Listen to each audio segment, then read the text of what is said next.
All right, moving on to Missouri. Eli's done a tremendous job with this team. You know, we thought they were really good last year when we went to play them, and that proved to be true. Um, and they've gotten better. Their quarterback is very experienced, which is the number one quality you look for in a quarterback is how many games has he played in, what experience has he had, has he played on the road in our conference, and he's done all those things, and he's done them really well. They're using him and his legs and his ability to run really well. He's a competitor. Uh, he's fast on tape, and he's playing at a high level. And he's doing it with some weapons offensively. They're really good defensively, extremely aggressive. One of the best defenses we've played against since we've been here, and even last year. They were just dominant and just love the style of play they have. They're aggressive and get after you, and they're doing the same things this year. So, all in all, a very well coached team. They do a great job. Probably could very easily be undefeated. That game was back and forth with LSU, and coming off a week off, we'll need to get ourselves prepared for a battle at home.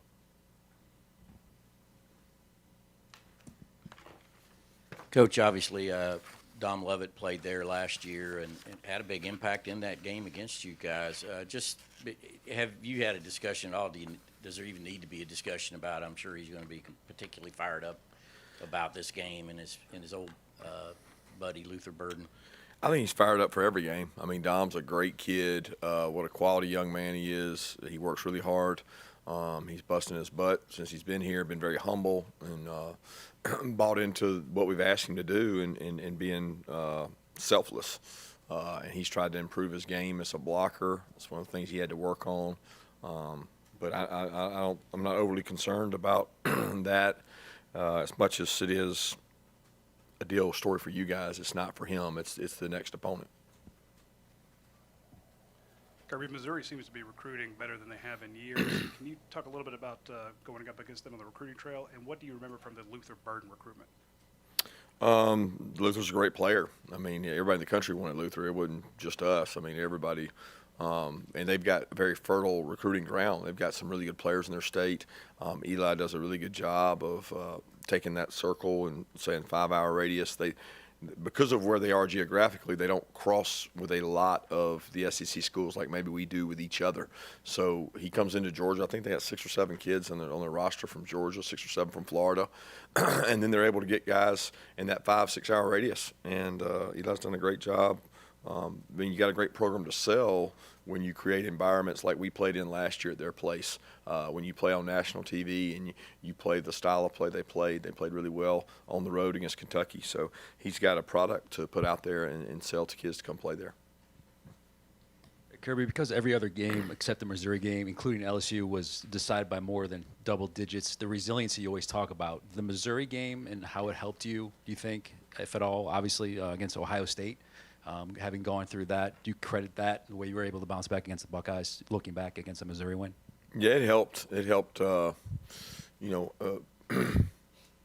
being down in a game or not playing well, maybe because of them playing well and you not playing well, it makes you question yourself. And that was a point in the game. There's a lot of things they did to help us and a lot of things that we did to help them. But at the end of the day, we didn't play very well until the fourth quarter. And a lot of that had to do with them and give them credit for the way they played. But, yeah, that last year's team, retrospect, it helped build the resiliency of that team. Yeah, Coach, I believe this is probably the third time you guys have prepared to play Brady Cook. How have you seen his game progress over these years? Oh, he's very bright, sharp, athletic, gets the ball out in something like 2.3 seconds, 2.2 seconds. So, I mean, he knows where he's going with the ball. He understands coverages. I mean, it's like all the quarterbacks you play that have experience. They make good decisions. They don't make many mistakes. I mean, he maybe broke a record for a number of consecutive passes without interception or something. Like the guy doesn't make very many mistakes, and he's accurate, and he's athletic. So I don't know what else you can ask a quarterback to be than those things. You've talked about Carson Beck being smart from day one and his poise. So maybe he didn't have as far to go in terms of being a first-time, full-time starter. But what have you seen? It looks like he's having confidence to throw into tight windows, maybe throwing more difficult passes when he might have easier options. So I see a lot of confidence. I'm wondering what you're seeing. He's bright. He understands the game. He's played a lot of snaps. He's more experienced than you give him credit for. A lot of the stuff he had when he got here, he didn't just develop it. I mean, he was a good quarterback. He had great demeanor coming out. He's got all the traits of a guy that can, win games with his arm, his mind, and if he has to, his feet. And he's done a good job of doing that, and continuing to improve is the goal. Kirby, what did you see from Jalen Walker in that game Saturday, and just how far along do you feel like he's come over the course of his second year in the program?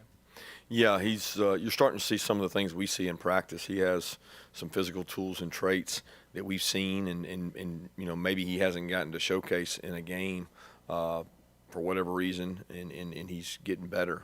He's explosive, twitchy, can bend, has really good pass rush ability, but he also has the luxury of playing inside backer where he can stack off the ball and do things to help our defense be multiple. But you're not going to find a higher quality kid in any organization than Jalen. He is unbelievable in what he stands for and what he represents and how he works. So I was happy for him to have the success he had.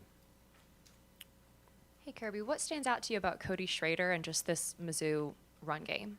Toughness, just incredible toughness. He doesn't get tackled by the first guy. He's another guy that seems like he's been there forever. I mean, I seem like I've been seeing this kid playing forever and ever for them, and people bounce off of him when he hits them. And he plays on special teams. He embodies what a football player should be and what a committed to his university football player. I mean, he's had games early in his career where he was the feature back, then he wasn't, then he was, then he wasn't. I mean, he stayed the course and extremely physical. Kirby, is Darius Smith back and available this week, and how is C.J. Allen?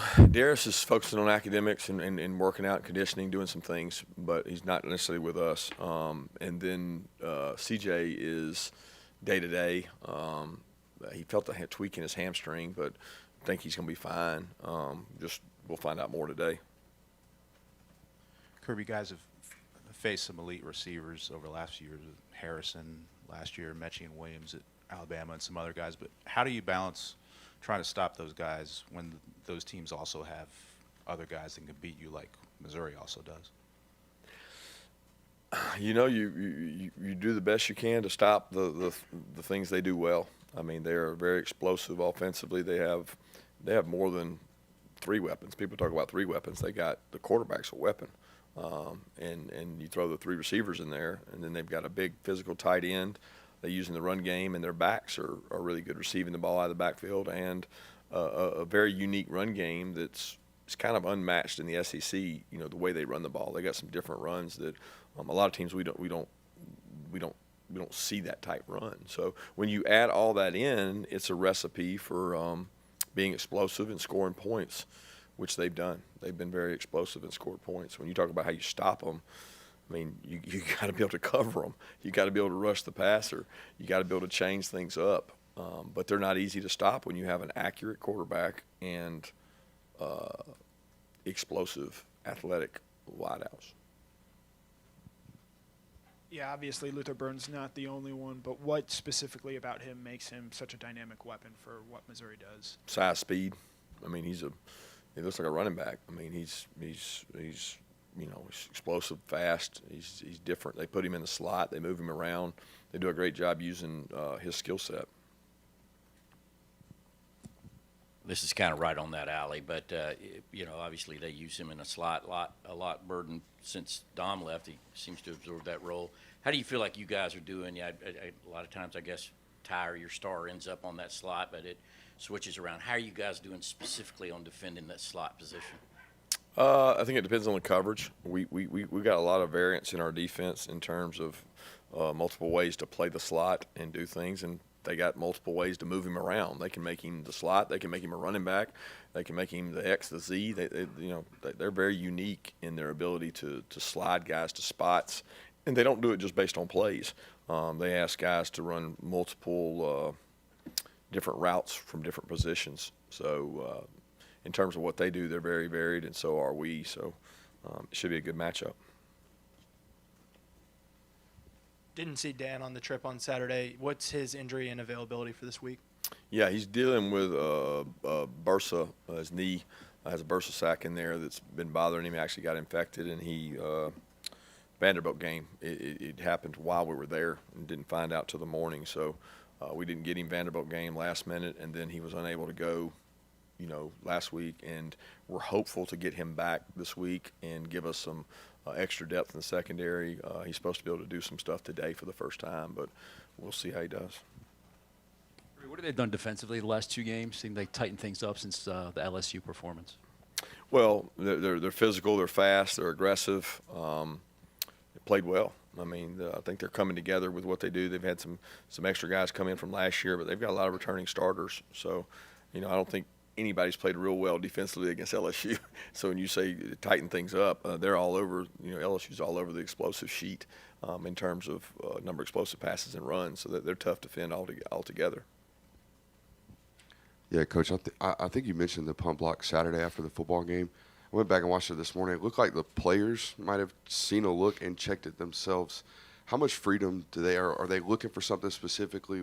Just speak to, I guess, what happened on that punt block, if you could. Yeah, without getting into the particulars, we don't let our players check things on themselves. The quarterback might, but nobody else is checking anything on themselves. If we start doing that, we can get in trouble because they're not exactly the best decision makers. But it was more of a recognition of what it was, and it was more of a correction to how we wanted to be aligned. It was not a check per se. It was, hey, you're supposed to be over here type deal. Kirby, what do you think makes Ladd an effective wide receiver? Explosiveness, quickness, separation is one of the number one qualities, and we talk about body quicks. A guy can be straight line fast, but he doesn't separate. Can you come in and out of breaks? And that was the first thing that we saw in Ladd when we looked at him was he's quicker than he is fast, but he's fast. So when you're quick and fast is when you're good. Coach, what is about Dejon's patience as a runner that kind of makes him stand out? He's got good offensive line blocking for him. He's got good vision. He's got great experience. I think he knows when to hit it and when to be patient. Some of that's based on the front they're in, the pressure they're in, the amount of space there is. So, every back has their style, and I think his fits him well. Yeah, I know after the game on Saturday, you had said he was close to playing. What does Amarius have to show you at practice this week to get back onto the field for you guys?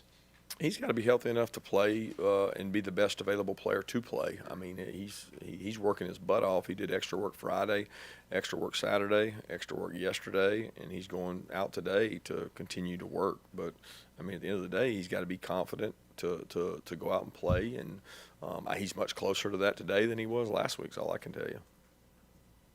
Kirby, way I understand your updates on Ladd is, it's every single day. Like, it's just kind of like, how's he doing today? How did he come out of that game the other night, and how has it been kind of watching him go through everything that he's got to go through to get himself in the best position to play day in and day out?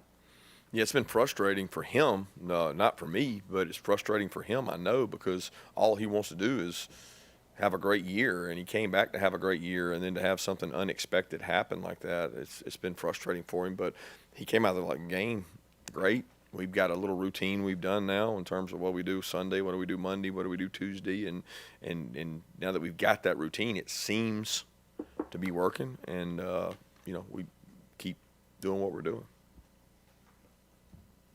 I don't know exactly where Missouri was picked preseason, but I don't think they were too high. What have you seen from Eli in terms of how he has this program kind of contending for an SEC East title? What have they done there? Well, they got good players. I mean, Eli, I'll tell you, it starts with good players. It starts with quarterback play. When you look across the league and say, man, who's playing good in the country? They got good quarterbacks, and they got a good quarterback. When you got a good quarterback, you got a chance. He makes too many decisions throughout the game that if he is not making the right decision, you're not going to be in the game. and they've got a quarterback matched with great skill and a really aggressive, sound, tough defense. I mean, that's the recipe for winning. He's accumulated that talent, whether through the portal or through high school. He's a talent evaluator and trying to get guys on the team to buy in. I mean, Eli does a great job, and I have a lot of respect for him. Now that Ingram Dawkins is back, what kind of impact can he have for the defensive line the rest of the year? Well, it's getting him back in the right shape, stamina, all the way back. You know, he hasn't been able to practice very much and didn't do much last week until Thursday. And so, you know, he's at a position that he rolls over there with Michael and Trammell, and hopefully we can take a load off those guys and keep them fresher and give us a little more size. Yeah, Coach, you mentioned their run game, or the uniqueness of it, rather. One of the things also, I believe they cut on the backside. Last year, you had a player go down in Jalen Carter due to one of these cuts backside. How are you coaching that this week? And is it something that is unique to them, or do you see it across the sport? No, a lot of people use it. It's not unique to them. They're good at what they do. They have their run style, and the way they coach their guys to do it, they do a good job in the run game. So, again, we prepare for what every team does. It's just a different team this week. I just wonder, Eli's known for being pretty outspoken, kind of pretty funny where we are anyway. I just wonder within the coaching community, is he a guy you've gotten to know and enjoy in the same kind of way?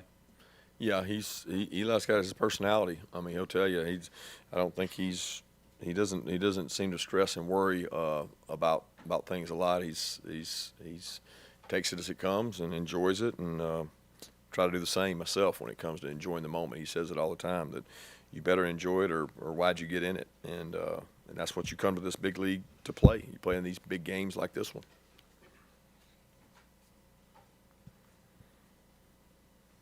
Time for one or two more, anybody?